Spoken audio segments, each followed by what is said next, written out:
First of all అండి, నాకు political system మీదనే నాకు ఒక మంచి అభిప్రాయం లేదు. నాకు ఒక డౌట్, ఒక డిస్సాటిస్ఫాక్షన్, అన్యాయం జరుగుతుందని చెప్పేసి నేను ఫీల్ అవుతున్నాను. అన్యాయం ఏ విషయంలో? క్వశ్చన్ నెంబర్ 1, ప్రజలు ఎందుకు 2 చోట్ల ఓటు చేయకూడదు? ఎందుకు ఒక చోట నాకు ఓటు ఇచ్చి హక్కు ఇచ్చారు? జైల్లో ఒక లీడర్ ఉన్నాడు, జైల్లో ఉంటూ తను బయట పోటీ చేస్తాడు. జైల్లో ఉన్న ఖైదీలు ఎందుకు ఓటు చేయకూడదు? కానీ 5 వారాల నుంచి బయటకు వచ్చిన వాడు బాధపడతాడు కదా, నా ఓటు నేను వేయలేకపోయాను. మరి ఇప్పుడు వచ్చిన రిజల్ట్ అని 100% ట్రూ రిజల్ట్ ఎట్లా అంటారు? జనాలు మోసం పోతున్నారా లేదా? అంటే వాళ్ళ హక్కు కోల్పోతున్నారు, అంతే కదా. రాజ్యసభ ఉంది కదా, రాజ్యసభ సంబంధం లేని ఊరు నుంచి రాజ్యసభ ఇస్తున్నారు.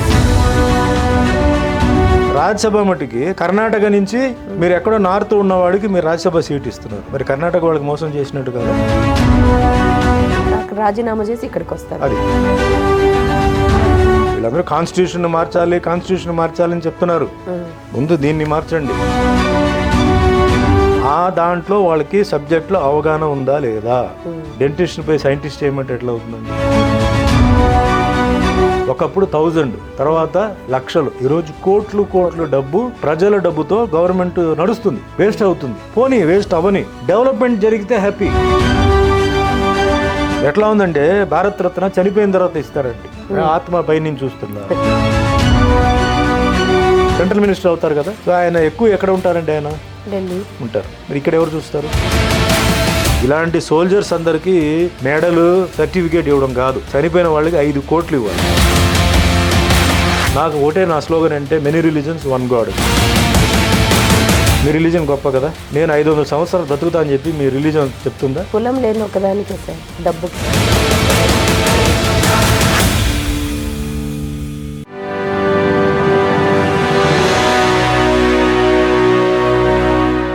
అండ్ సార్, పాలిటిక్స్లో మనం ఎలక్షన్స్ ముందు కూడా మాట్లాడుకున్నాం, లైక్ కూటమి గురించి, అప్పుడు ఎవరు ప్రభుత్వం రాబోతుంది అని ఒక డిస్కషన్ పెట్టుకున్నాం.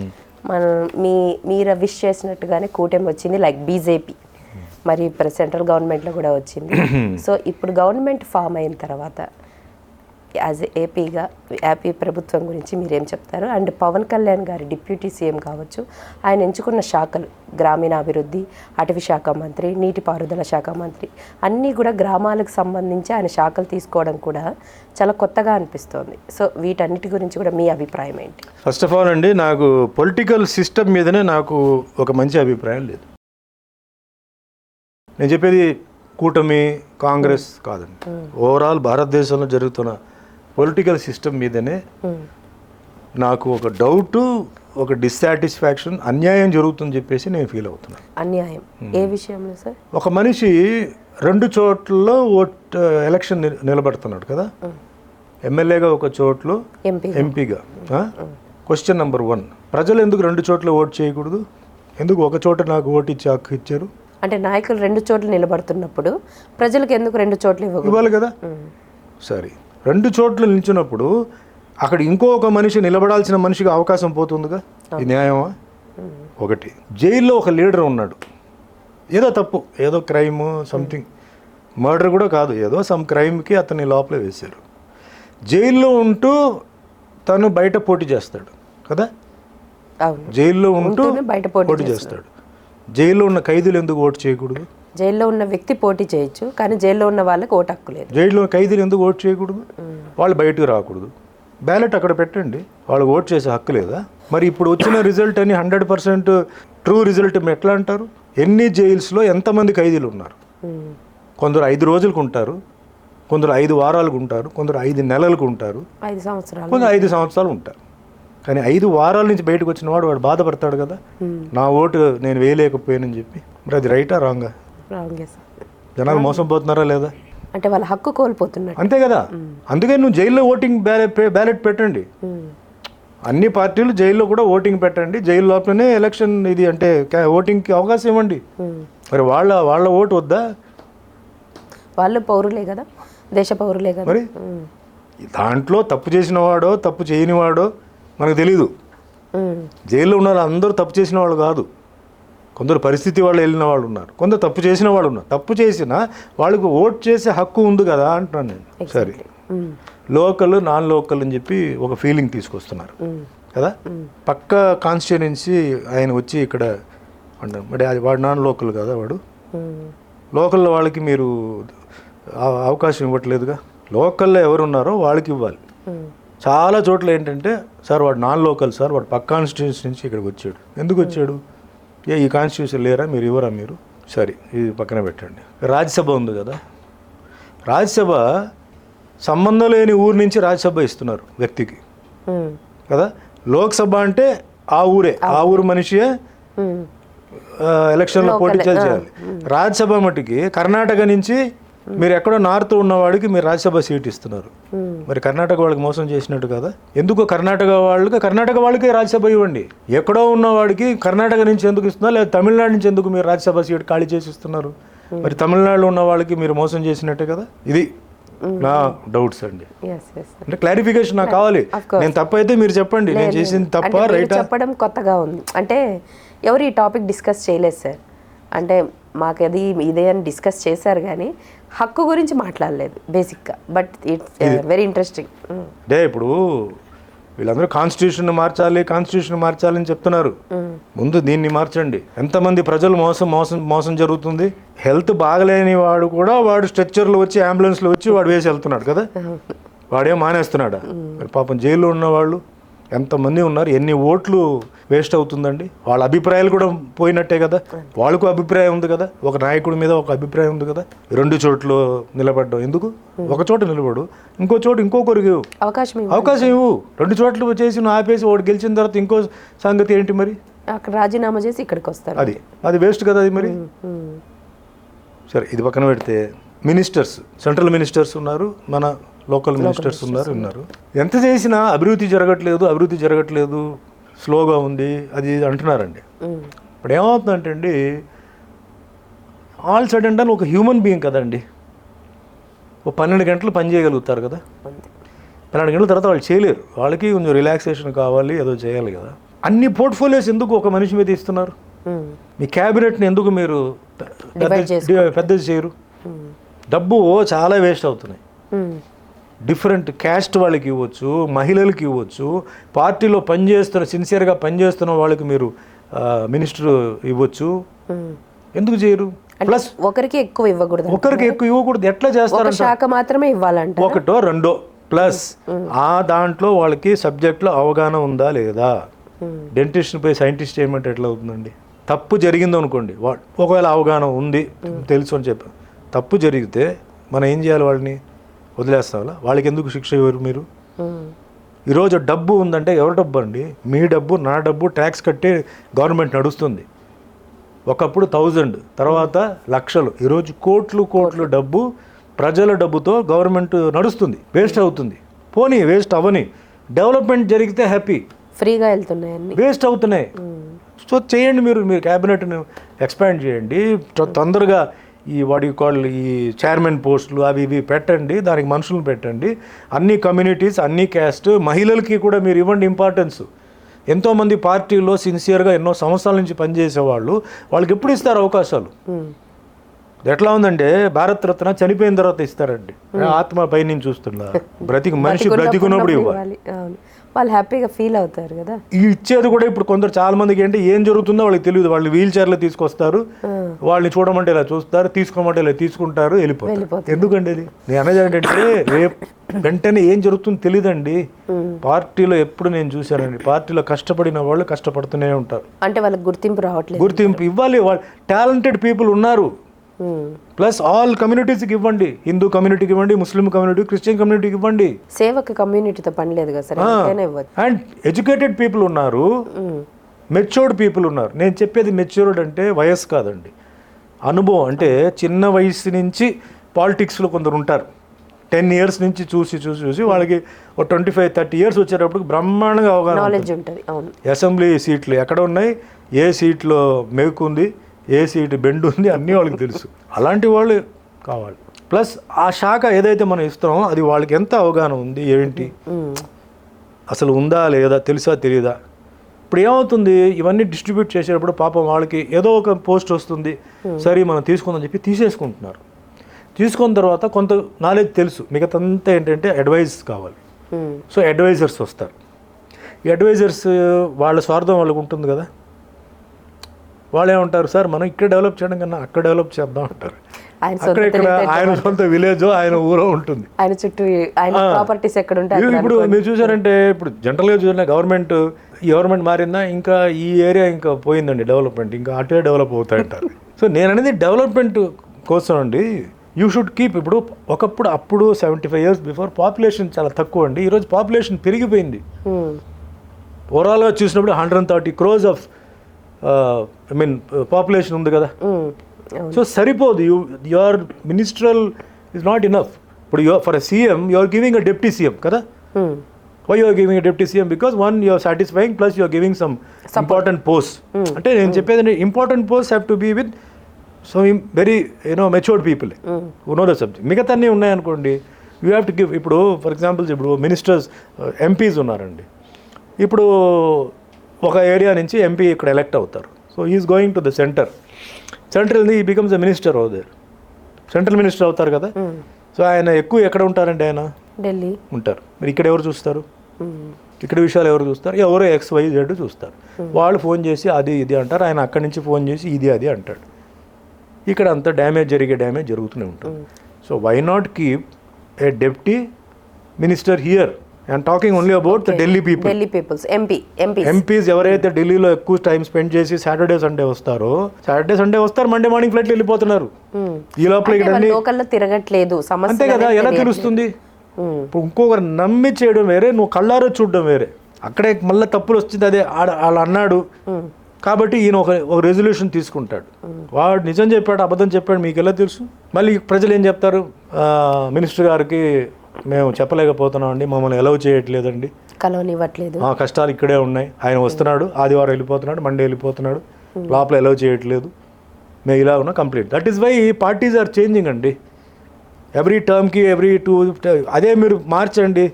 మొన్నటిదాకా ఇప్పుడు మన Orissa CM Naveen Patnaik 5 terms he was the CM. 6th term ఆయన ఎందుకు చేయలేదంటే అక్కడ ఎవరో సమ్ ఆఫీసర్, ఒక టెమిలియన్ ఆఫీసర్ వాజ్ డామినేటింగ్. అది ప్రజలకు నచ్చల. ఆయనకి ఏజ్ కూడా అయిపోయింది, ఆయన చెప్పిందే ఎక్కువ use to believe him and all wrong things going. అదే నేను చెప్పేది, ఎవరో చెప్పి ఆయన చేశారు, ఆయనకి అసలు విషయాలు ఆయనకి తెలియదు, చాలా నష్టాలు జరిగిపోయింది, జనాలు రివర్స్ అయిపోయారు, నమ్మకం అనేది పోతుంది. ఇప్పుడు ఏమవుతుంది, ఒక డిప్యూటీ మినిస్టర్ ఉంటున్నాడు అనుకోండి, అంటే ఆ MP or deputy MP or whatever it is you call, ఆయన కాన్స్టిట్యూంటే ఆయన ఏదైనా సరే అక్కడ తప్పు జరిగిందంటే he is only responsible, he will not be responsible. Because ఆయన సెంటర్ చూస్తాడా, ఇక్కడ చూస్తాడా ఎంత అని? ఆయన ఈజ్ అ హ్యూమన్ బీయింగ్ కదా. ఆయనకి మళ్ళీ ఆరోగ్యం ఇదవచ్చు, లేకపోతే ఎక్కువైపోవచ్చు, ఫైల్స్ ఎన్నని చూస్తారండి, ఎన్నని సైన్ చేస్తారు. Everything has to be examined by somebody. And he's కొత్త మనిషి అక్కడికి వెళ్ళినప్పుడు he's depending on other people. Footage తీసుకోవాలంతే. Next language problem. How many people know Hindi? ఇక్కడి నుంచి వెళ్ళేవాళ్ళు ఎంతమందికి హిందీ తెలుసు అండి? అక్కడ ఎంతమందికి ఇంగ్లీష్ తెలుసు, తెలుగు తెలుసు? It's a very complicated thing, nobody has thought so far అండి. So what I'm saying, see మనకేంటి డెవలప్మెంట్ జరగాలండి. ఇంకో 5 years ఉంది అనుకోవద్దు, యూ డోంట్ నో. ఈ 5 yearsలోనే డెవలప్మెంట్ జరగాలి, స్పీడ్గా జరగాలంటే యూ నీడ్ గుడ్ అసిస్టెంట్స్. ఇప్పుడు ఎమ్మెల్యే అనుకోండి, ఎమ్మెల్యే అన్నప్పుడు ఏమవుతుంది, మీకు లోకల్లోనే ఉంటాడు, ఆల్వేస్ అవైలబుల్ ఉంటాడు. ఇప్పుడు పెద్ద ఇదేం కాదు, కాన్స్టిట్యూన్సీ నుంచి ఆయన మెయిన్ రాజధానికి వచ్చేస్తే మళ్ళీ వెళ్ళిపోతాడు, వస్తాడు, పోతాడు. ఎమ్మెల్యేకి ఆ ప్రాబ్లం లేదు. నేను చెప్పేది ఇక్కడ నుంచి ఢిల్లీకి వెళ్ళిపోతున్నారు కదా ఎంపీస్, మినిస్టర్కి వెళ్ళిపోతారు కదా, మినిస్టర్సే, మళ్ళీ ఎంపీస్ కాదు, మినిస్టర్సే. At take only them because they are permanently there. MPs మిగతా వాళ్ళు వస్తారు పోతారు, కొంచెం మినిస్టర్స్ అక్కడే ఉండాలి. వాళ్ళకి ఆ సబ్జెక్ట్ తెలుసా తెలీదా అది కూడా తెలియదు, మనకి తెలియకపోతే అది నేర్చుకోవాలి. మళ్ళీ అక్కడ మాట్లాడడానికి కూడా అంత తెలీదు, కమ్యూనికేషన్ ఉండదు. You are depending on IAS officers or somebody. What again ఆయన చెప్పింది ఏంటో తెలియదు మనకి. ఇక్కడ what is the fate of the people? ప్రజలు ఇక్కడ ఇదేంటి, నువ్వు వారానికి సాటర్డే సండే వచ్చి చూసి మళ్ళీ వెళ్ళిపోతే ఎంతమంది, ఎంత పెద్ద కాన్స్టిట్యుయెన్సీ ఒక ఎంపీ అంటే ఆయన కింద ఎన్ని కాన్స్టిట్యుయెన్సీస్ ఉన్నాయి, మరి వాళ్ళన్నింటి ఎట్లా చేస్తాయి? You cannot do it, it's not possible. మళ్ళీ వాయిదాలు పెట్టుకోవడం, నెక్స్ట్ టైం వచ్చినప్పుడు చూద్దాం, లేకపోతే ఢిల్లీకి రండి. అక్కడ ఢిల్లీకి వెళ్తే అక్కడ టైం ఉండదు, వీళ్ళు తిట్టడం, ఇన్నిసార్లు ఢిల్లీకి తిప్పించాడు నన్ను, నాకు ఇంత ఖర్చు అయింది అంత ఖర్చు అయ్యని చెప్పి వీళ్ళు చెప్పడం. చెప్పేది పేదవాళ్ళు పాపం. ఇప్పుడు ఈ సిచ్యువేషన్ నేను చెప్పేది హెల్త్ విషయం వచ్చినప్పుడు మనం డిలే చేయకూడదు. ఒకరికి ఆరోగ్యం బాగాలేకపోతే తొందరగా వాళ్ళకి ఏం చేయాలో అది జరగాలి కదా. డెఫినెట్లీ వీ నీడ్ సంబడి, ఒక డెప్యూటీ లాగా మేల్ ఆర్ ఫీమేల్, మహిళలు కూడా అవకాశం ఇచ్చినట్టు ఉంటుంది. దానికి వెల్ ఎడ్యుకేటెడ్ ఉంటారు, వాళ్ళని మీరు పెట్టొచ్చు, ఒక ఛాన్స్ ఇవ్వండి. మీ పార్టీ నుంచే ఇవ్వండి, మళ్ళీ బయట పార్టీ వద్దు, మీ పార్టీ నుంచే ఇవ్వండి. డిఫరెంట్ క్యాస్ట్ ఇవ్వండి, క్యాస్ట్ కూడా మనం అవకాశం ఇచ్చినట్టు ఉంటుంది కదా. అందరూ సాటిస్ఫై అవుతారు, పార్టీలో ఉన్న అందరూ సాటిస్ఫై అవుతారు. ఇప్పుడు పాపం అందరికి ఈరోజు పాలిటిక్స్లో అండి నాకు తెలిసి దేశభక్తి రాష్ట్రభక్తి అనేది తక్కువ. అందరికీ ఏంటంటే పొజిషన్, పవర్ సంపాదించుకోవాలి, చేయాలి. ఓకే చేయండి, తప్పులేదు. కానీ దానికంటే ఒక సిస్టంలో అందరూ సాటిస్ఫై అవ్వాలి కదా అంటున్నాను. క్యాస్ట్ ఫీలింగ్ వస్తుంది, వాళ్ళ క్యాస్ట్ కాబట్టి ఆ క్యాస్ట్కి ఇచ్చారండి. ఇప్పుడు పార్టీస్ లో మెయిన్ అదే కదా, ఒక్కొక్క పార్టీ ఒక్కొక్క క్యాస్ట్. నేను పనిచేసాను రాత్రి పగలు, చూడు నాకు ఎన్ని దెబ్బలు తగిలింది, నా ఇంత ఖర్చు పెట్టాను, మా ఇంతే అయిపోయింది. 5 years అయిపోతే తర్వాత నెక్స్ట్ 5 years ఏంటో తెలియదు. ఇట్లా టైం పోతూనే ఉంది, జనాలు పాపం వెక్స్ అవుతున్నారు. అందుకే పార్టీ లీడర్ మీద అంత వెక్స్ అవ్వడం, ఇవి చేయడం. పాలిటిక్స్లో so many things are involved. But నేనేం టచింగ్ దిస్ థింగ్ పాలిటిక్స్ వరకు. Now let us come to the entire India. Entire ఇండియాకి వస్తున్నప్పుడు అండి, ఈరోజు నా స్లోగన్ ఏంటంటే protection, peace and prosperity. Protection for the people, protection for the country, protection for the state, protection for the religion, protection for the caste, protection for the community. This is very important. అందరూ మనంతా, ఎందుకంటే India is a very very complicated country. So many caste, so many religion, so many habit, so many culture. అన్నింటిని కాపాడాలి. ఎవరి faith వాళ్ళది, ఎవరిని మనం కించపరచట్లేదు. But that has to be protected. So ఇక్కడ మెయిన్ ప్రాబ్లం వచ్చేదే క్యాస్ట్, రిలీజన్ అండి. ఈ రెండే. Exactly sir. Upper caste, lower caste, middle caste.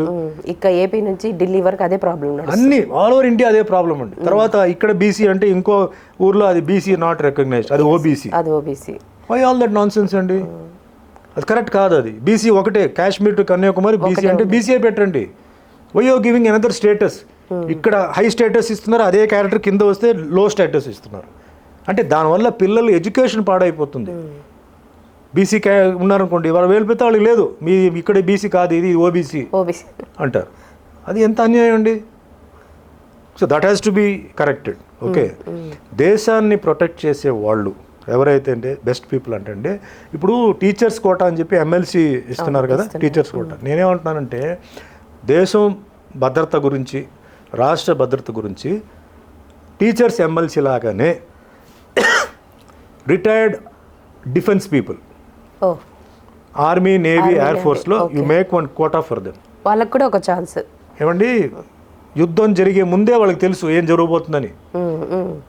ఏ మౌంటైన్లో ఏముంది, ఏ నది దగ్గర ఏముంది వాళ్ళకి తెలుసు. So they can be better GPS.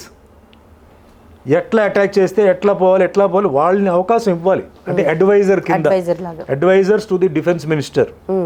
ఇప్పుడు డిఫెన్స్ మినిస్టర్ అనుకుందాం, వాళ్ళకి ఎంత ఎక్స్పీరియన్స్ ఉందండి? Military soldier, military commandant, army వాడికి మిలిటరీకి వెళ్ళి, వార్కి వెళ్ళి అక్కడ ఉండి వాళ్ళకి తెలుసు అక్కడ ఉన్న వాతావరణం ఏంటి, అక్కడ ఉన్న క్లైమేట్ ఏంటి, ఏ క్లైమేట్లో ఆపోజిట్ వాడు అటాక్ చేస్తాడు, ఏ క్లైమేట్లో లైట్ ఎంత ఉంది, సన్లైట్ ఎంత ఉంది, లైట్ పోతుంది, ఎలా అటాక్ చేస్తానో వాడికే తెలుసు కదా. సో నేనంటే అలాంటి వాళ్ళకి ఎమ్మెల్సీ లాగా పెట్టి వాళ్ళని you have to give them good position, advice కింద. They're all advice. They are true lovers అని చెప్పొచ్చేమో కదా సార్. 100% ప్యాషనేట్ అండి. ఏ నిమిషానికి ఏ బుల్లెట్ వస్తుందో తెలియదు, ఎక్కడ బాంబు వెళ్తుందో తెలియదు. అలా జరుగుతున్నాయి కూడా. జరిగింది కాదు, జరిగింది, జరుగుతున్నాయి, ఫ్యూచర్లో జరుగుతాయి. ఆయన వాళ్ళు వెళ్తారు, వాళ్ళ ఫ్యామిలీ నుంచి వెళ్తారు. వాళ్ళు ఒక్కలే heroes, real heroes for the country అంటే వాళ్ళే. ఎగ్జాక్ట్లీ. సో అలాంటి వాళ్ళు ఉన్నప్పుడు వాళ్ళని మీరు యూజ్ చేసుకోండి. రిటైర్డ్ వాళ్ళు ఎవరైతే ఉన్నారో వాళ్ళ అడ్వైస్ తీసుకొని ఎట్లా ఇది ప్రాబ్లం. ఈరోజు కాశ్మీర్కి ఎప్పుడైనా ఇప్పుడు వెళ్ళండి, మీకు కాశ్మీర్లో ఈరోజు కూడా చాలామంది సోల్జర్స్ చనిపోతూనే ఉన్నారండి. మనకు తెలియట్లేదు, మనకు చెప్పట్లేదు. కాశ్మీర్లో నైట్ అయిపోయి ఒక ఏరియా ఉంది, ఆ ఏరియా అంతా వెళ్తే అలౌ చేయరు. ఒకవేళ పడుకుంటే రాత్రి అంతా మీకు గన్ ఫైర్ షాట్స్ ఇవి వినపడుతుంటాయి. ఇప్పుడు కూడా జరుగుతున్నాయి, కానీ బయటికి రాదు. ప్రెస్ వాళ్ళని అలౌ చేయరు. అంత సీక్రెట్సీగా ఎందుకు సార్? అదంతే, ఉన్నాయి, జరుగుతున్నాయి అక్కడ. మేము షూటింగ్కి వెళ్ళినప్పుడు మార్నింగ్ అంతా బయలుదేరుతున్నాం, ఆర్మీ వాళ్ళు ఆపేసి ఈ రోడ్లు వెళ్ళడానికి లేదండి, అక్కడ సమ్ టెర్రరిస్టులు వచ్చారు, మేము ఉన్నాం, మీరు ఆపండి చెప్తే ఆ రోజు హోటల్ లోపల మమ్మల్ని బంధించారు, బయట రావడానికి వీల్లేదన్నారు. తర్వాత 4 o'clockకి క్రాస్ ఫైర్ చేసి 3 టెర్రరిస్ట్ని చంపేశారు. తర్వాత ఓకే అని చెప్పారు. పిఎన్ రామచంద్రరావు షూటింగ్కి వెళ్ళాం. ఇంకా ఎవడు తెలుసు ఇది? ఎవడు తెలియదు. అక్కడ ఉన్న వాళ్ళ మేము మాకు తెలుసు ఏం జరిగిందని. సో అది చనిపోయిన వాళ్ళు ఎవరిదో కొడుకు కదా, ఎవరిదో భర్త కదా, ఎవరిదో అన్నయ్య తమ్ముడు కదా, అది అన్యాయం కదా. ఉన్నారు కదా అని చెప్పి వాళ్ళని అందుకే చెప్తున్నాను, ఇలాంటి సోల్జర్స్ అందరికీ మెడలు సర్టిఫికేట్ ఇవ్వడం కాదు, చనిపోయిన వాళ్ళకి 5 కోట్లు ఇవ్వాలి. వాళ్ళ భూమిని రక్షించేలాగా ఒక బిల్లు పాస్ చేయాలి. వాళ్ళు మన భూమిని రక్షిస్తే వాళ్ళ భూమిని ఇక్కడ ఎవడో కబ్జా చేస్తారు అని ఏదో న్యాయం ఉంది. అది చాలా మాట్లాడడానికి మన భూమిని కాపాడడానికి వాళ్ళ కుటుంబాన్ని వదిలేసి వాళ్ళ బార్డర్లో తిండి లేక అక్కడ ఉంటే వాళ్ళ భూమిని ఇక్కడ వీళ్ళు ఈ మాఫియా గ్యాంగ్ వచ్చి కబ్జా చేస్తే సైలెంట్గా ఉన్నారేంటి? ఇట్లా మరణ శిక్ష వేయాలి. అలా చేసే వాళ్ళకి మరణ శిక్ష. ఎందుకంటే వాళ్ళు మనందరి ఫ్యామిలీస్ని మరణ నుంచి వాళ్ళు కాపాడుతున్నారండి. అన్యాయం అది చాలా. అదే మాదిరిగా పోలీస్, నేను చెప్పేదంటే లైఫ్ని ఎవరైతే రిస్క్ చేస్తున్నారో, లైఫ్ ఎవరు రిస్క్ చేసి ప్రజల్ని కాపాడడానికి ఎవరైతే వస్తున్నారో వాళ్ళందరికీ స్పెషల్గా వాళ్ళకి ఏంటంటే కొన్ని స్టేటస్ పొజిషన్ ఇవ్వాలి, ఇంక్లూడింగ్ హాస్పిటల్ నర్సులు కూడా, male nurse and female nurse. Corona టైంలో బంధువులు రాకూడదు, ఫ్రెండ్స్ రాకూడదు, రిలేషన్ దగ్గర రావడానికి వీలు లేదని చెప్తే ఈ నర్సులు పాపం దగ్గరకు వచ్చి ఏ సూటో కిట్టో పెట్టుకున్నా కూడా చాలామంది నర్సులు చనిపోయారని చెప్పి వాళ్ళ ఉద్యోగం మానలా. ఇంకా నర్సులు నర్సింగ్ కాలేజీలో నర్సెస్ జాయిన్ అవుతున్నారు, పోతున్నారు. వాళ్ళకి ఏంటి నెలకి ఏంటి 50 లక్షలు వస్తుంది శాలరీ?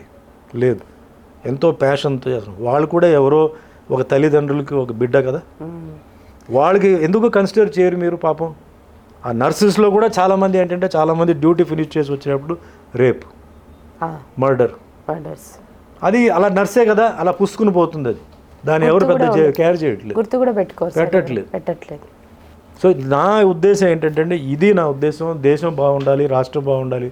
ఫార్మర్స్ కూడా ఏంటంటే వాళ్ళు రైతులు పాపం వాళ్ళు హిందువో ముస్లిమో క్రిస్టియన్ చూడట్లేదు. వాళ్ళు అసలు రైతాంగం వాళ్ళు ఎందుకు చేస్తారంటే అందరికీ పాపం అన్నం పెట్టాలని, వాళ్ళకి కూడా ఇవ్వాల్సిన ఇది సరిగా పోవట్లేదు. ఫస్ట్ ప్రయారిటీ వాళ్ళకి ఉండాలి. వ్యవసాయం బాగుంటే రాష్ట్రం బాగుంటుంది, రాష్ట్రం బాగుంటే దేశం బాగుంటుందండి. సో నేను అన్నది ఏంటంటే మనకి మోడీ గారు ఇప్పుడు చాలా పెద్ద ఒక సేవియర్ లాగా ఉన్నారు, నేను కాదంటాం లేదు.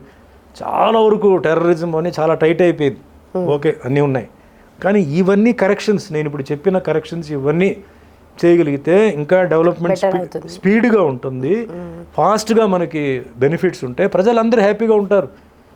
లోపల ఈ లోకల్ నాన్ లోకల్ ఫీలింగ్ ఇదే అవన్నీ ఆయనే చేయగలుగుతారు. ఆయనే క్లియర్ ఏదో ఒక దారి చూసి. ఇప్పుడు నేను ఒకటే చెప్తానండి, మీరు లోకల్ నాన్ లోకల్ అంటారు. నాన్ లోకల్ వాడు కోట్లు మీకు ట్యాక్స్ కడుతున్నాడు కదా, మరి ఎందుకు మీరు ఆయన కన్సిడర్ చేయరు? 5 years నాన్ లోకల్, నువ్వు నాన్ లోకల్, మీ డబ్బు వద్దని చెప్పండి. అయితే అది చెప్పరు కదా, అది చెప్పరు. నువ్వు సంపాదిస్తున్నావు కదా, మాకు కట్టాలి కదా అంటారు. ఇక్కడ ఉన్నారు కదా, ఆయన ఊర్లో కట్టట్లేదు, ఆయన మీ ఊరికే కడుతున్నాడు కదా, మరి ఆయనకి మరి ఏదో ప్రొటెక్షన్ స్టేటస్ ఏదో ఇవ్వాలి కదా.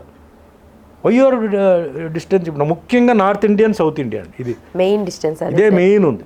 చాలా మంది చాలా పెద్ద బార్డర్ నార్త్ ఇండియన్స్ చాలా మంది సౌత్ ఇండియాలో వచ్చున్నారు, పాపం వ్యాపారం చేస్తున్నారు, డబ్బులు సంపాదించుకుంటున్నారు, ట్యాక్స్ కడుతున్నారు. బట్ అంటే ఆడు హిందీ గాడు, ఆడు నార్త్ గాడు అని అంటున్నారు. ఆ ఫీలింగ్ తీసుకొచ్చేసాం. మరి అదే ఫీలింగ్ వాళ్ళకి అక్కడ ఉండడం తప్పే ఉందండి. ఏ సౌత్ కా సౌత్ సే ఆయే అంటున్నారు, మనం ఫీల్ అవుతాం. ఇడ్లీ సాంబార్ అన్నారు అని చెప్పి సౌతా ఏంటి ఈరోజు మా బాహుబలి సినిమా సౌతా మనం నువ్వు చెప్పినప్పుడు వాడెందుకు చెప్పకూడదు? ఈ ఫీలింగ్ పోవాలండి, మనలో ఈ ఫీలింగ్ పోవాలి. అంటే అన్ని రాజకీయ వాళ్ళే క్లియర్ చేస్తారు నేను చెప్పను. మనలో కూడా ప్రజలు కూడా కొంచెం మార్పు వచ్చి కొంచెం అందరూ ఒకటైపోయి మనంతా భారతీయులు కలిసి ఉండాలి, ఆ ఫీలింగ్ ఉండకూడదు. నేను అదే చెప్తున్నాను. ఇప్పుడు మా ఫ్యాన్స్ నాకు ముస్లిమ్స్ ఉన్నారు, క్రిస్టియన్స్ అని ఉన్నారు. నేను దర్గాకి వెళ్తాను, చర్చ్కి వెళ్తాను. నాకు ఒకటే నా స్లోగన్ అంటే మెనీ రిలీజన్స్ వన్ గాడ్ అండి. నేను ఒకటే చెప్పాను, మీ రిలీజన్ గొప్ప కదా, నేను 500 సంవత్సరాలు బ్రతుకుతా అని చెప్పి మీ రిలీజన్ చెప్తుందా? నేను ఇప్పుడే చేంజ్ అవుతాను. మీ రిలీజన్ అది చెప్పలేనప్పుడు ఎందుకు గొడవ చేయడం? నా రిలీజన్ చెప్తుంది నేను చెప్పట్లా, నా రిలీజన్ గొప్పది నేను చెప్పట్లా. నాకెందుకో నా రిలీజన్ అంటే నాకు ఇష్టం, ఉంటాం. మీ రిలీజన్ నేను ఇప్పుడు పాటిస్తే, నేను ఇప్పుడు మారిస్తే 500 సంవత్సరాలు నేను ఇలాగే ఉంటానా? ఏ రోగం నాకు రాకూడదు. ఇస్తారా? డబ్బు సంగతి పక్కన పెట్టు, ఆరోగ్యం ఇలాగే ఉండాలి, ఎవర్ గ్రీన్గా ఉండాలి. 500 years ఇప్పుడు చేంజ్ అవుతాను కదా, స్పాట్లో చేంజ్ లేదు కదా. లేనప్పుడు ఎందుకు కూడా చేసుకోవడం? సూర్యుడు, చంద్రుడు, నక్షత్రాలు ఎవరిది? ముస్లిం సూర్యుడు, క్రిస్టియన్ చంద్రుడు, హిందూ నక్షత్రాలు ఉన్నాయా? అందరికీ అది ఓపెన్. గాలి ఉంది, ఇది హిందూ గాలి, ఇది ముస్లిం గాలి, వెనక నుంచి క్రిస్టియన్, కింద జైన్ గాలి ఉందా? చాలా స్టూపిడ్గా ఫైట్ చేస్తున్నాం. మొత్తం గురించి మనం తప్పు చెప్పకూడదు, వాళ్ళ ఇది ఉన్నాయి. కులం గురించి చెప్పొద్దు, ఎందుకంటే ఒక కులం ఉంది, ఆ కులం చేసే పని మనం చేయలేం. అందుకే నేను ఇప్పుడు ఏంటంటే నా క్యారెక్టర్స్లో వేరే వేరే కులానికి సంబంధించిన క్యారెక్టర్స్ చేస్తున్నాను. కులం లేదు ఒకదానికే సార్, డబ్బుకి. అదే ఇప్పుడు దుమారం అని ఒక సినిమా చేస్తున్నానండి. ఆ దుమారం సినిమాలో నేను salon hair cutter, barber. Okay okay, ఎందుకు ఒప్పుకున్నాను? నా డైరెక్టర్ ఇలా ఉంది సార్, మీరు చేస్తారా అని అన్నాడు. కథ చెప్పండి అన్న. కథ చెప్పాడు. ఎందుకు చేయకూడదు, నేను చేస్తాను ప్రసాద్, నేను చేస్తాను చెప్పాను. కథలో ఏంటంటే తండ్రి హెయిర్ కట్టర్, చిన్నప్పటి నుంచి ఆ డబ్బా పట్టుకొని తిరుగుతూ చేసేవాడు. అక్కడి నుంచి షాప్కి వచ్చాడు, షాప్ కట్టింగ్ వరకు వచ్చాడు. కొడుకు రెబల్, ఎన్నాళ్ళు ఇలా చేస్తారు మీరు, ఎందుకు ఇది హెయిర్ కటింగ్ ఇది అది ఇది అని చెప్పి గొడవ. తనేమో తన వృత్తి అది గొప్పది. ఇప్పుడు మనం లేకపోతే మగవాళ్ళు అందంగా ఎట్లా ఉంటారు, మనం కట్ వాళ్ళు ఇప్పుడు నేనున్నానండి, I cannot cut my own hair, ఎవడోడు కట్ చేయాలి. మీరు కూడా అంతే కదా, కొంతవరకు కట్ చేస్తారు, మిగతాన్ని వెళ్ళిపోయి ఫాలో చేయాలి కదా. మరి వాళ్ళు లేనప్పుడు మన పరిస్థితి ఏంటి? ఈ పాయింట్ని టచ్ చేస్తూ కులం వృత్తి ఎలా లింక్ అయి ఉన్నాయి. సో అందరినీ మనం గౌరవించాలి, అందరినీ మనం ఇదిగా చూడాలి, మనిషిగా చూడాలి అనేది ఒక కాన్సెప్ట్ మీద చేస్తున్నాను. ఈ ఫీలింగ్ రావాలి మనలో, ఈ మార్పు రావాలి. కులాన్ని మతాన్ని కించపరచడం, ఎక్కువ చెప్పడం అంటే ఆలోచించాలి. దానివల్ల ఏంటి ఉపయోగం, ఎవడు గొప్ప ఎవడు తక్కువ. సో ఆల్సో దట్ అండ్ పాలిటిక్స్లో కూడా నేను ఎప్పుడు చెప్తానండి, ఓవర్ ఎస్టిమేషన్ ఉండకూడదు, అండర్ ఎస్టిమేషన్ కూడా ఉండకూడదు. Always be careful. So coming to the final ఇదేంటంటే, పవన్ కళ్యాణ్ గారు డిప్యూటీ సీఎంగా ఉన్నారు. ఫస్ట్ థింగ్ చాలా సంతోషం ఏంటంటే, ఒక సినిమా ఇండస్ట్రీ నుంచి ఎవడు ప్రెడిక్ట్ చేయలేదు ఆయన డిప్యూటీ సీఎం అయిపోయారు. చాలామంది ఓడిపోతాడని, లేకపోతే జస్ట్ క్లోజ్ వస్తాడని అని అన్నారు, కొందరేమో గెలుస్తారన్నారు. సో భగవంతుడి దయ వల్ల చేశారు, ఓకే, హ్యాపీ. సో ఆయన మ్యాక్సిమం, ఎందుకంటే పవన్ కళ్యాణ్ మీద ఒక డిఫరెంట్ ఎక్స్పెక్టేషన్ ఉంది ప్రజల్లో, రెగ్యులర్ పాలిటిషియన్ లా కాకుండా ఆయన కొంచెం డిఫరెంట్గా చేస్తారని చెప్పి ఒక ఆశ, నమ్మకం ఉంది. సో భగవంతుడు ఆయనకి ఆయుష్, ఆరోగ్యం, స్టామినా, ఎనర్జీ, పేషెన్స్ అవన్నీ ఇవ్వాలి. అండ్ సినిమా ఇండస్ట్రీ నుంచి మాకు మనిషి అలా వచ్చారంటే I feel very happy about it. Chandrababu Naidu గారు మంచి అడ్మినిస్ట్రేటర్, ఆయన కూడా పాపం జైలుకి వెళ్ళి చాలా అవస్థపడి బయటకు వచ్చారు. సో గతంలో 5 years 10 years పోయింది, ఈ 5 yearsని ఫాస్ట్గా డెవలప్ చేసి రాష్ట్రాన్ని మళ్ళీ పొజిషన్ తీసుకొచ్చేసి ఎలా చేస్తారో అది దట్స్ దేర్ జాబ్, వాళ్ళు చేయాల్సింది. మంచి పేరు వచ్చేసి ఇప్పుడు బీజేపీ కూడా ఒక ట్రయాంగిల్ లింక్ ఉంది కాబట్టి అక్కడ నార్త్ నుంచి కూడా హెల్ప్ తొందరగా తీసుకొని డిలే చేయకుండా, ఎంప్లాయ్మెంట్స్ మెయిన్గా ఎంప్లాయీస్ది అన్ఫినిష్డ్ ప్రాజెక్ట్స్ ఉన్నాయి. సో ఆయన ప్రాబ్లమ్స్ నేను ఈజీగా చెప్తున్నాను, చాలా వేరే ప్రాబ్లమ్స్ ఉంటాయి, నేను కాదంటాం లేదు. ప్రజలు అది ఎక్స్పెక్ట్ చేస్తున్నారు కాబట్టి ఆయన గెలిపించారు. అంతే, టైం టేకింగ్ అనేది పడుతుంది కొంచెం. ప్రజలు ఆయన చేయగలుగుతాడు, చేస్తాడు, ఆ డ్యామేజెస్ అన్ని క్లియర్ చేస్తాడని చెప్పి ఆయన్ని, పవన్ కళ్యాణ్ ఇద్దరిని గెలిపించారు. కాబట్టి ఈ బీజేపీని కూడా క్లబ్ చేశారు. కాబట్టి తెలుగు వాళ్ళు ఎక్కడైనా సరే బాగుండాలి, అక్కడైనా ఇక్కడైనా బాగుండాలి. ముఖ్యంగా నా రిక్వెస్ట్ ఏంటంటే, ఆంధ్రాలో సినిమా ఇండస్ట్రీ డెవలప్ అవ్వాలి. చాలామంది కళాకారులు, ప్రొడ్యూసర్లు, డైరెక్టర్లు, టెక్నీషియన్స్ ఉన్నారు. సో ఇక్కడ వాళ్ళకి వస్తే ఇక్కడ జాబ్ లేదు, ఎందుకంటే ఇక్కడే చాలా మందికి జాబ్ లేదు. సో వాళ్ళు ఏంటంటే అక్కడే లేనప్పుడు మేము అక్కడ వచ్చి చేసేది ఏంటి చెప్పి వాళ్ళ ఫీలింగ్. సో అక్కడ ఏంటంటే చిన్న చిన్న స్టూడియోస్, అంటే పోలీస్ స్టేషన్, కోర్టు ఇలాంటివన్నీ పెట్టి కొంచెం మెల్లిగా ఒక కన్వెన్షన్ సెంటర్ పెట్టి అట్లా డెవలప్ అయ్యి ఇండస్ట్రీ అక్కడ ఉండాలి, ఇక్కడ ఉండాలి, అందరూ హ్యాపీగా ఉండాలి. సినిమా ఆర్టిస్ట్గా ఇన్ని సంవత్సరాలు ఉండి ఈ పొలిటికల్ చేంజెస్లో నా ఫీలింగ్ అంతవరకే. మిగతా విషయాలు నాకు సంబంధం లేదు, మిగతా అన్నీ వాళ్ళు చూసుకోవాలి. ఆ హెడేక్, ఆ శాఖ ఏదైతే ఉందో అవన్నీ వాళ్ళే చూసుకోవాలి. మాకు తెలియదు కాబట్టి నేను దాని గురించి మాట్లాడాను. Thank you sir, very clear. But sir ఒక చాలా చిన్న విషయం, చాలా చిన్న విషయం కాదు, పెద్ద విషయం. మీరు ప్రతి సోషల్ ఇష్యూ గురించి కూడా చాలా చక్కగా రియాక్ట్ అవుతారు, మాట్లాడుతుంటారు. మీరు చూసే ఉంటారు 2 రోజుల నుంచి ప్రణీత్ హనుమంతు అని డార్క్ కామెడీ అంటూ కొన్ని కామెంట్స్ చేయడం, ఆడవాళ్ళ గురించి, చిన్నపిల్లల గురించి తప్పుగా మాట్లాడడం, అంటే లైక్ సెక్షువల్ అబ్యూస్ చేయడం ఇలాంటివి చేస్తున్నాడు. దీని మీద సినిమా ఇండస్ట్రీనే ఫస్ట్ రియాక్ట్ అవ్వడం, సాయి ధర్మ తేజ్ వెంటనే అతను అరెస్ట్ చేయాలి, కేసులు పెట్టాలి అంటున్నారు. ఇలాంటి ముసుగులో అంటే సినిమా వాళ్ళని కూడా వదలలేదు అతను, ఆ లేడీస్ని హీరోయిన్స్ని కావచ్చు, చైల్డ్ ఆర్టిస్ట్ని కావచ్చు, అందరి గురించి ఒక గ్రూప్గా ఫామ్ అయ్యి ఇలా మాట్లాడుతున్నారు సార్. మీరేమంటారు ఈ విషయం గురించి? ఎందుకంటే మీరు చెప్పే మాట చాలా ఇన్స్పిరేషన్గా ఉంటుంది చాలామందికి, అందుకని అడుగుతున్నాను. ఈ విషయం గురించి ఎలాంటి చర్యలు తీసుకోవాలి, సోషల్ మీడియాలో వీళ్ళని ఎలా కట్టుదిట్టం చేస్తే బాగుంటుంది అంటారు? డెఫినెట్లీ అండి. ఇప్పుడు ఏమవుతుందంటే అండి, ఇప్పుడు నేను ఈ టాపిక్ వచ్చింది కాబట్టి ఒక ఛానల్ అంటే సంథింగ్ లైక్ ప్రైవేట్ ఛానల్ లాగా ఉందండి, వాళ్ళు ఆర్టిస్టులు చనిపోయారని చెప్పేసి న్యూస్ వేసి మేము చూసాం సార్, కొంచెం దూరం నుంచి చూస్తే ఆ ఫిగర్ రిజంబుల్ అయ్యేలాగా పెట్టారు. నేను కూడా చాలాసార్లు చనిపోయి మళ్ళీ వచ్చాను. నాకు చాలామంది ఫోన్ చేసి, సార్ మీరు ఎక్కడ ఉన్నారు అంటే, నేను ఇక్కడే ఉన్నాను సార్, మీరేనా సుమనేనా, నేనే ఏంటి, ఏం లేదు సార్ మాకు అట్లా ఎందుకురా ఇలా చెప్తున్నారని చెప్పి తర్వాత ఎంక్వైరీ చేస్తే, లేదు సార్ ఛానల్ ఇట్లా వచ్చింది సార్, సార్ చూపించరా అని చెప్పి చూస్తే దూరం నుంచి చూస్తే అది నాలాగానే ఉంది బాడీ చూపిస్తే. అది ఒక సైకో అండి. So these are all psychopaths అనమాట. సో దీనికి ఏంటంటే ఇప్పుడు అదే చెప్తాను, ఇప్పుడు దీనికి ఇప్పుడు ఏంటంటే we have to put pressure on the government and నేను talking about the centre. Pressure పెట్టేసి ఇక్కడ ప్రెషర్ పెడితేనే అక్కడ ప్రెషర్ వెళ్తుంది. సో ఇక్కడ ప్రెషర్ పెట్టేసి ఇప్పుడు డెవలప్మెంట్ కాదు, ఇది ముందు ఇలాంటిది అన్నీ ముందు ఆపి అలాంటి వాళ్ళకి పెడితే ఒక లైఫ్ సెంటెన్స్ పడేలాగా ఎవిడెన్స్. కొన్ని అలాంటి క్రైమ్స్ గురించి నేను అప్పుడు ఒక పెద్ద పోలీస్ ఆఫీసర్తో మాట్లాడితే, సార్ మేము అది ట్యాకిల్ చేసి పట్టుకునే లోపలనే వాడు తీసేస్తున్నాడు, సో ఎక్కడి నుంచి వాడు ఏ టైంకి వేస్తాడని మాకు తెలియట్లేదు, ఆ న్యూస్ చేసి కాసేపు పెట్టేసి వాడు తీసేస్తున్నాడంట. So we are not able to trace, మాకు అలాంటి ఎక్విప్మెంట్ లేదు అని అంటున్నారు వాళ్ళు. సో ఎక్విప్మెంట్ వచ్చే వరకు మనం ఆగలేము కదా. So you have to do something, it is the duty of the police, it is duty of the court.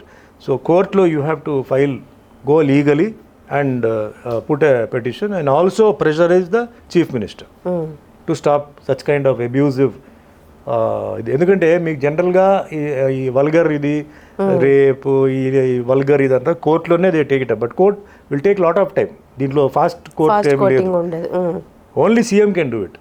CM దగ్గరికి వెళ్ళిపోయి ఇట్లా ఉందండి వెంటనే మీరు చేయాలంటే ఆయన ఆర్డర్స్ పాస్ చేసి సైబర్ క్రైమ్స్ ఎట్లా చేస్తారు, ఎట్లా వీళ్ళని ట్రాక్ చేయాలో ట్రాప్ చేసి ఊరు అంటే మన రాష్ట్రం వదిలేసి దేశం వదిలేసి పారిపోకుండా వాళ్ళని ఎట్లా ఒక టెర్రరిస్ట్ కింద you have to treat them as a terrorist. Exactly వాళ్ళ మాటలు వింటే అలానే ఉన్నాయి, టెర్రరిస్ట్ లాగానే ఉన్నారు. టెర్రరిస్ట్ లాగా వాళ్ళని ఇచ్చేసి catch them, punishment life sentence. 20 years life, 18 years 20 years life sentence వేస్తే ఆటోమేటిక్లీ సెట్ అయిపోతారు. ఆటోమేటిక్లీ జరగాలి, స్పీడప్ చేయాలి. ఏదో జస్ట్ మాట్లాడుకొని ఒక డిబేట్ పెట్టుకొని ఏదో రియాక్ట్ అయ్యి ఒక పోస్ట్ పెట్టుకుంటే మాత్రం ఇలాంటి చేంజెస్ రావు. ముఖ్యంగా మహిళల్లో ఇది ఒక ఉద్యమం రావాలి, మహిళలు ముందుకెళ్ళాలి. Also even the cinema industry also to go have a meeting, go and meet the CM, తెలియమేయండి ఇట్లా ఉందండి, ఇట్స్ చాలా డిస్టర్బింగ్గా ఉంది, ఫ్యామిలీస్లో డిస్టర్బింగ్గా ఉంది. ఎందుకంటే వాట్ ఎవర్ ఇట్ ఈస్, ఎవరు ఇష్టం వాళ్ళది, ఎవరు ఫ్యామిలీ లైఫ్ అదంతా వేరేది. So it's none of their business to talk about వేరే వాళ్ళ లైఫ్ గురించి, వాళ్ళ పిల్లల గురించి లేకపోతే అమ్మాయిల గురించి మాట్లాడడం నన్ ఆఫ్ దియర్ బిజినెస్.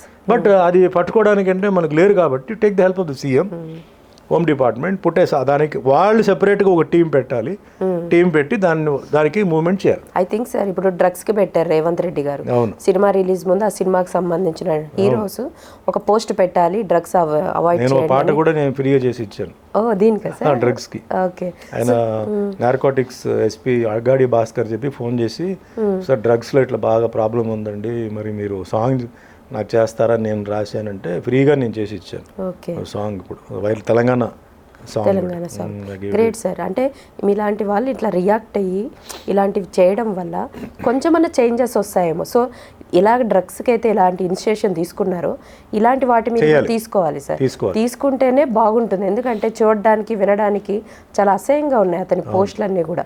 అతను ఒకడనే కాదు చాలా మంది అలా ఉన్నారు. ఎవరు చేసినా ఇలాంటి వాటిని చేసిన వాళ్ళకి కఠినమైన శిక్ష పడాలి. ఆ శిక్ష ఏంటంటే ఏదో 1 week jail, 2nd week bail కాదండి, ప్రూవ్ అయిందంటే లైఫ్ సెంటెన్స్ వాళ్ళకి ఇవ్వాలి, 18 years జైల్లో పెట్టాలి. డైరెక్ట్ అది సీఎంఏ చెయ్యాలి అంతే. ఇలాంటి మీద స్ట్రాంగ్ డెసిషన్స్ తీసుకుంటే పెద్ద వాళ్ళు చేయాలి. ఇప్పుడు పెద్ద ఎవరైతే ప్రొడ్యూసర్స్ డైరెక్టర్స్ పెద్ద ఎవరు ఉన్నారో who are approachable to the CM immediately, అంటే ఈ అపాయింట్మెంట్ వెయిట్ చేయడం అలా కాకుండా వాళ్ళు ఇట్స్ క్రైసిస్ లాగా వాళ్ళు వెళ్ళి చెప్పాలి సేమ్. ఎందుకంటే ఇండస్ట్రీ ఇప్పుడు ఆర్టిస్ట్ మన అందరికీ ఏంటంటే ఒక ఇమేజ్ ఉందండి, బయటికి వెళ్తే ఒక క్రేజ్ ఉంది, బయటికి వెళ్తే ఉంది. ఇలాంటి అన్ని పెట్టేటప్పటికి ఏమవుతుందంటే జనాలకి లూజ్ స్టాక్ ఉంటుంది. సో అనవసరంగా మా ఇది డ్రాప్ అవుతుంది. నిజమా కాదా ఎవరికి తెలియదు, కానీ ఏదో జరిగినట్టు వీళ్ళు చూసినట్టు చెప్పి, సో పెద్ద అది మైనసే ఇండస్ట్రీ వాళ్ళకి. So approach the CM and put a complaint and do it and definitely ఖండిస్తాను నేను. It's not correct what you're doing అనమాట. Okay sir, thank you sir, thank you so much. Thank you. మీతో చేసే ప్రతి interview కూడా నాకు చాలా ఇన్స్పిరేషన్గా ఉంటుంది అండ్ కొత్త విషయాలు చాలా విషయాలు తెలుసుకుంటూ ఉంటాను. థ్యాంక్ యూ సో మచ్ ఇంత దూరం వచ్చి స్టూడియోకి ఇంటర్వ్యూ ఇచ్చినందుకు. Thank you so much. చూశారు కదండి సుమన్ గారితో స్పెషల్ ఇంటర్వ్యూ. మరో ఇంటర్వ్యూతో మరీ కలుసుకుందాం. Stay tune to Anantha TV.